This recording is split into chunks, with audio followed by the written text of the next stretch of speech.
Good evening, and welcome to another Digital Frontier episode. Today, we'll be diving into the world of surveillance technology, where drones, stingrays, and hidden microphones are being used by law enforcement in Massachusetts. The issue at hand is the lack of oversight surrounding this technology. With an increasing number of surveillance devices being used, are the public aware of what technology is being used and how it is being regulated?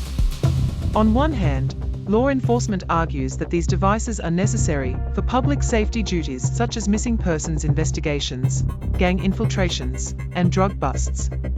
However, civil rights groups and public officials argue that certain technology can infringe on people's right to privacy. Where do we draw the line between gathering evidence and invading privacy?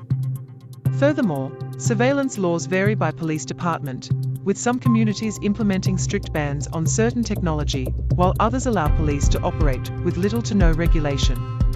Are we in need of more consistent regulations and guidelines on surveillance technology? Lastly, there are concerns over data protection and who has access to sensitive information.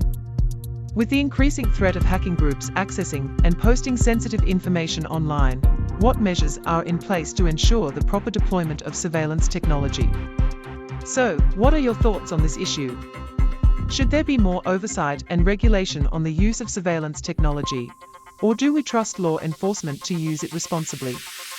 What are the potential macroeconomic implications of this technology's use? Let's start the discussion.